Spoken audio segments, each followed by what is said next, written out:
Let's have a talk, let's have a chat, talking about a little this and that.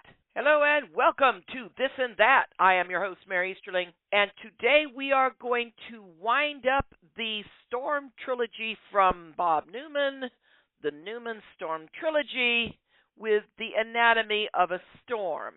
Meanwhile, before I begin, if you want to listen to the other two episodes, go to talkingaboutthisandthat.wordpress.com and click on the podcast link, scroll down to the Neumann Storm series, and enjoy.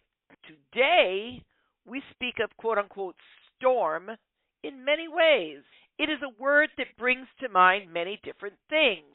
In the sense of simple meteorology, it is anything from a line of rain clouds to a Category 5 hurricane, from the tame idea of gentle spring rain to the utter terror of a Kansas cyclone. Metaphorically, we talk about anything from quote-unquote storms in a teacup to quote-unquote the storm of the century.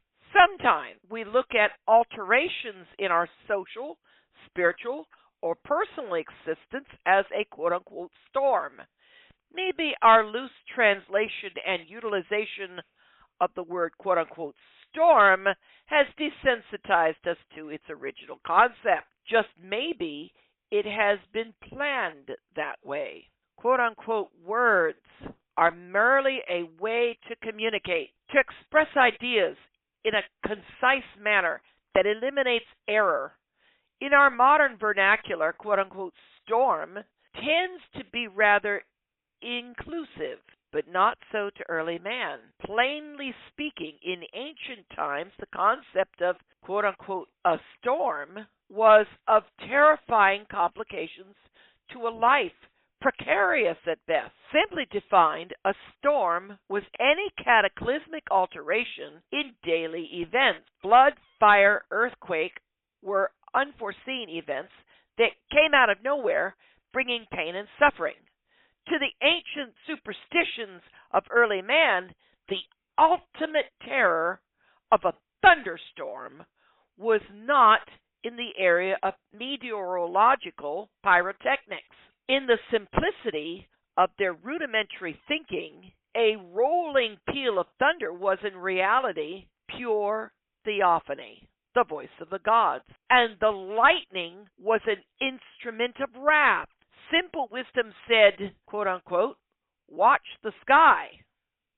If the signs changed, people wept, prayed, and sacrificed. To which I add, you betcha. When Christianity got traction in Roman culture, you'll love this.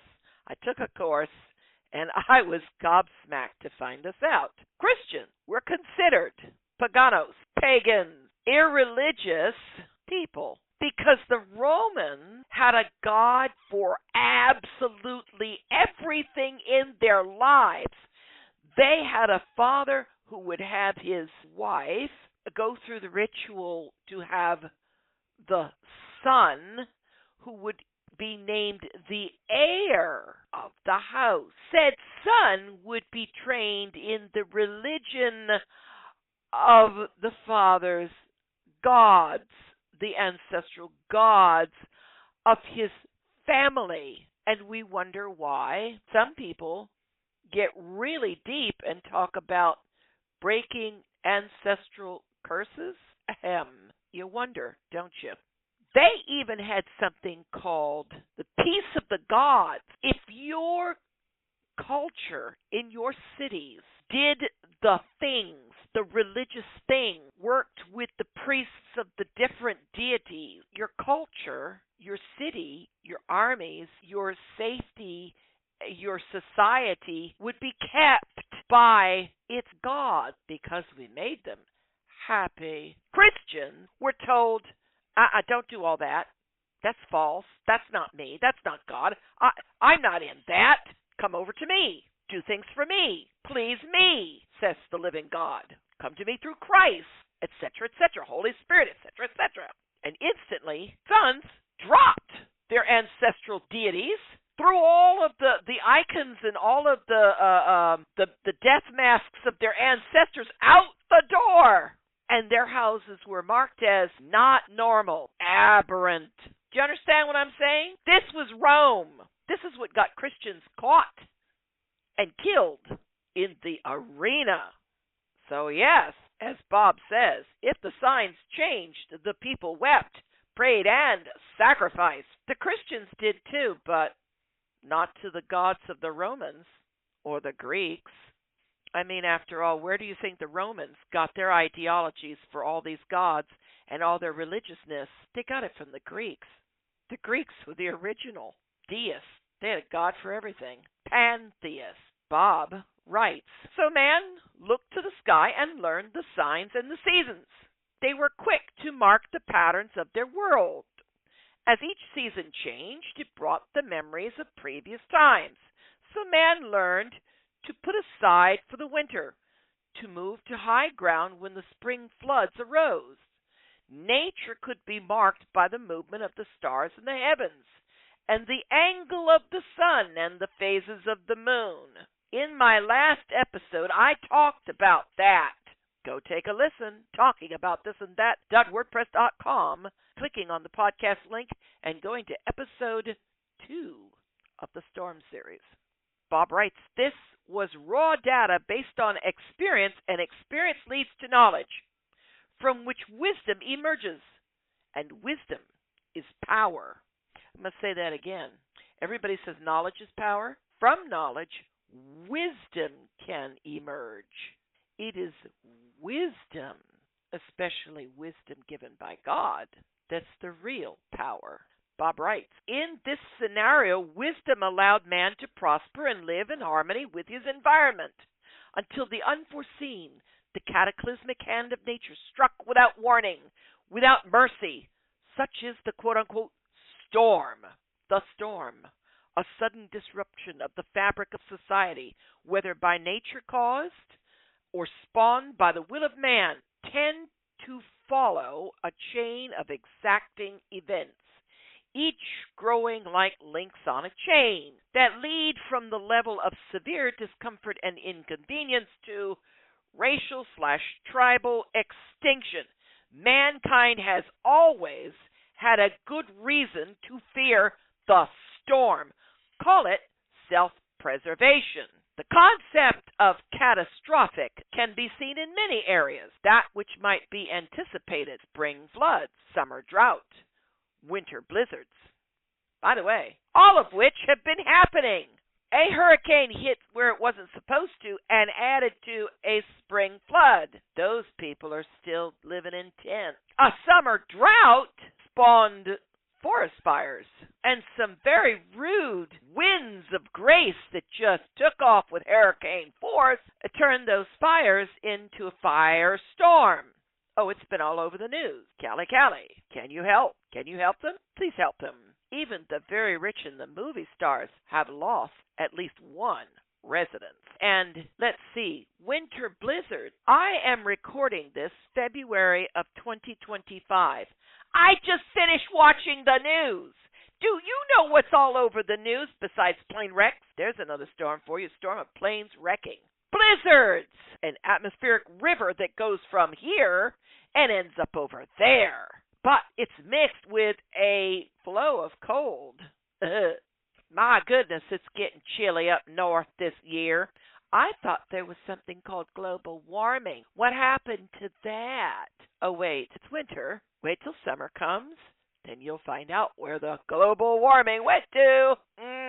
Bob writes, it can also be of a sudden nature that builds up and overwhelms. Such would be typhoons and hurricanes, wars and plagues, and locust swarms also qualify. And then there are the truly cataclysmic: earthquake, tidal wave, fire. California, anybody? As different and varied as each may be, all are but the beginning of the chain of events common to all. Each quote-unquote storm has a personality of its own. Likewise, the chain varies in sequence, but the links remain unchanged. The first link is always death and injury. The initial shock of the tragedy is the scores of the dead and the dying, the cries of the wounded and the maimed, spur on the desperate efforts of the survivors to sift through the rubble for missing loved ones. The next link is usually the simple destruction. Homes are leveled, businesses and farms, whether damaged or completely washed away, blown away, burned away. I add the words blown away, burned away, because they kind of imply. Bob continues, can no longer function. Destruction is joined to the next link called disruption. In ancient times, cataclysmic events disrupted the very fabric of life. This disruption of the economy and communication isolated and slowed the flow of resources needed for recovery. With bodies unrecovered, injured, and untreated, food and safe water limited. The usual next link was disease. The great killers in history were never war and storm, but the insidious gang of dysentery, typhus, cholera, tetanus. Tetanus. Yes, while you're sifting through the debris, you step on things. They pierce you, and suddenly you have lockjaw, and you wonder why things aren't working. And somebody goes, oh dear, you have tetanus. When was your last tetanus vaccine? Bob writes, each a little link in the chain of tragedy that follows the quote-unquote storm. While there are still other little links in these chains of events, maybe the worst is the link called despair. It is spawned from the mixture of fear, insecurity, helplessness that keeps a survivor in the mindset of a victim. In ancient times, a community could not look beyond itself for assistance. If the level of death and destruction was great enough, the community would die from within most assuredly as from the storm without. So what storm lies ahead, you may ask? Whatever disrupts the fabric of our lives is a storm. And if many are affected at the same time, it becomes a catastrophe. Present-day society, as unbalanced and fickle as it is, needs little to destroy and disrupt the lives we take for granted. I interrupt.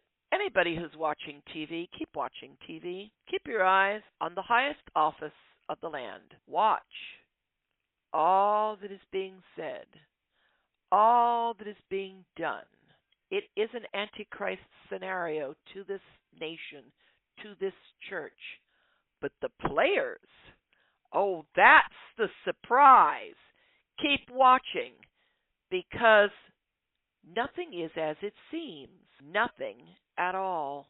I'm watching. I try to avail myself to simply pray in the Spirit, because, folks, I have no idea what to pray in the flesh at this point. Bob writes, meteorological events, according to experts, are becoming more frequent and more inclusive. Likewise, earthquakes are increasing in severity and number globally.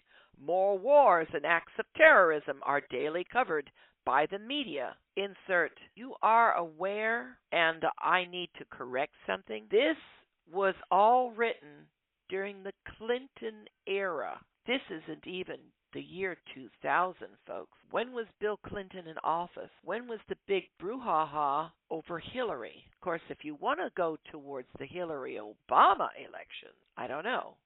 Is that 2000? I'm recording this in 2025. So if this has been going on back then, it's only gotten worse. Think about it, folks. Has it gotten any worse? Bob Wright. Governments totter. Regimes fall.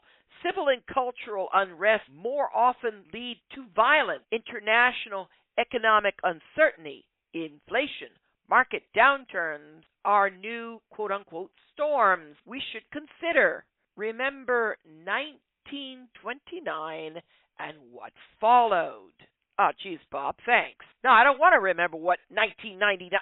The Great Depression. Are you from the 30s? Do you remember? Do you remember not having a pot to piss in? Go look that one up. It's interesting. Do you remember why a pail for 5 cents was too expensive. A pail, a bucket for 5 cents was too expensive. There was an article out there somewhere. The husband brings home a new pail because they need it. He paid 5 cents. The wife had him go take the pail back. It was too expensive. What? Wow. Bob writes, there are many who watch the sky and look for signs of the storm that are on the approaching horizon. Is there an early warning system we could look to for help? Is there any way to prepare for what we fear? We know what is coming, but cannot see. Is there any hope? There is, if you know where to look.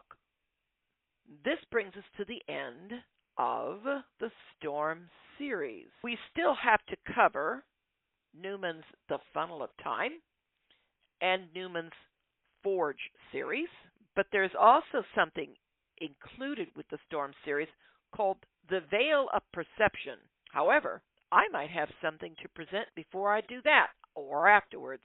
Either way, this is it for this and that, so until next time,